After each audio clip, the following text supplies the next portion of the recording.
કમોસમી વરસાદના માવઠાએ ફરી એકવાર જગતના તાતની કમર તોડી નાખી છે। ઓલપાડ તાલુકામાં કમોસમી વરસેલા વરસાદને કારણે ડાંગરના પાકને મોટું નુકસાન થવાની ભીતિ।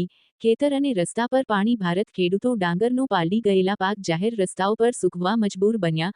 જો કે પોલીસ અને પ્રશાસન સાથે રહેતા માન્યો આભાર। હાલ થોડા સમય પહેલા જ દક્ષિણ ગુજરાતમાં વાવાઝોડા સાથે કમોસમી વરસાદ વરસ્યો હતો। આ વાવાઝોડા સાથે વરસેલા વરસાદને કારણે ખેડૂતોને મોટા પ્રમાણમાં નુકસાન થયું છે। સૌથી વધુ નુકસાન કેરી પકવતા ખેડૂતો અને ડાંગર પકવતા ખેડૂતોને થયું છે, કેમ કે બંને પાકની સિઝન તૈયાર હતી અને આ વાવાઝોડા સાથે વરસાદ વરસતા મોટા ભાગના આંબા પરથી કેરી ખરી ગઈ હતી, જ્યારે ડાંગરનો પાક પણ મોટા પ્રમાણમાં જમીનદોસ્ત થઈ ગયો હતો। ઓલપાડ તાલુકાના બોલાવ ગામે પણ કંઈક આવી જ પરિસ્થિતિનું નિર્માણ થયું છે। સુરત જિલ્લામાં ચાલુ વર્ષે લગભગ 80,000 એકર જેટલું ઉનાળુ ડાંગરની રોપણી કરવામાં આવી હતી અને જેમાં આશરે 12,000 હેક્ટરથી વધુ તો માત્ર ઓલપાડ તાલુકામાં જ રોપણી કરવામાં આવી છે। ઓલપાડ તાલુકાના ખેડૂતો પહેલા શેરડીનો પાક સૌથી વધુ લેતા હતા, પરંતુ આ વિસ્તારમાં ભૂંડના અસહ્ય ત્રાસને કારણે હવે ખેડૂતો ડાંગરની ખેતી તરફ વળ્યા છે અને ડાંગરનો પાક લઈ રહ્યા છે, પરંતુ છેલ્લા 2-3 વર્ષથી તેમાં પણ કુદરત જાણે ખેડૂતોથી નારાજ હોય એમ પાક તૈયાર થાય ત્યારે જ કમોસમી વરસાદ, વાવાઝોડાનો માર સહન કરી રહ્યા છે। હાલમાં જ વરસેલા કમોસમી વરસાદની અસર ઓલપાડ તાલુકામાં મોટા પાયેથી છે। સતત વરસેલા વરસાદને કારણે મોટા ખેતરમાં ઉભેલો ડાંગરનો પાક પલળી ગયો હતો।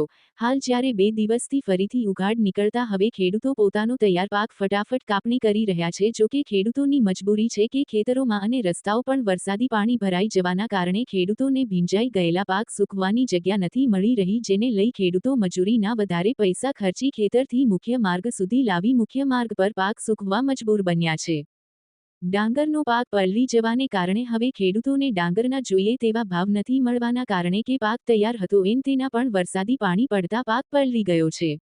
બીજી તરફ સરકાર દ્વારા જાહેર કરેલા ટેકાના ભાવ પણ ખૂબ ઓછા છે। ખેડૂતો પાકની કાપણી કરી સીધા ટ્રેક્ટર ભરીને પાકને મંડળી અથવા તો પૌવા મિલ પર મોકલી આપતા હતા, પરંતુ પાક પલળી જવાના કારણે હવે ખેતરથી રોડ સુધી લાવવાનો અને રોડ પર સૂકવવાનો મજૂરીનો ખર્ચનો બોજો ખેડૂતોના માથે પડ્યો છે।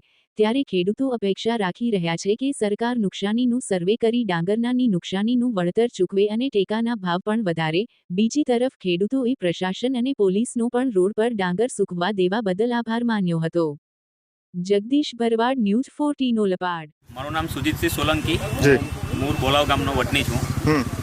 તમે જોવો છો તેમ કે આ જે રસ્તા પર ભાટ આવ્યું છે એનું કારણ એક જ છે કે ખેડૂતો મહેનત કરે છે, 3 મહિના 4 મહિના સતત મહેનત કરે છે કે એનું ભાટ પાકે અને એનો રોકડીયો પાક કહેવાય છે, આના પૈસા મળે છે એમને, પણ આ કુદરત આગળ કોઈ બધા લાચાર થઈ ગયા છે।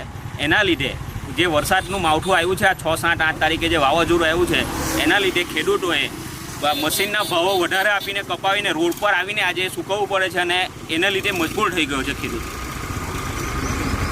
એટલે બસ આટલી જ અપેક્ષા છે। અને બીજું કે અહીંયા ગાડી જે આરએનબીના અધિકારીઓ છે, પોલીસના અધિકારીઓ છે કે સરકારે એ લોકોને સાથ સહકાર આપ્યો છે કે વાંધો નહીં, એ તમે કામ કરો, પણ ખેડૂત આખરે કરે તો શું કરે? બધી રીતના ખેડૂત આજે લાચાર થઈને ઊભો છે। અહીંયા સરકાર પાસે હું આશા અપેક્ષા રાખું? સરકાર પાસે બસ એટલી જ અપેક્ષા છે કે ભાતના ટેકાના ભાવથી લઈને જે વેપારીઓ અને મંડળીઓ જે ભાવ આપે છે તે ટાઈમ સારો આપે અને ખેડૂતોને 2 પૈસા વધારે મળે, બસ બીજી સરકાર પાસે અપેક્ષા નથી રાખતા વધારે। નામ તમારું?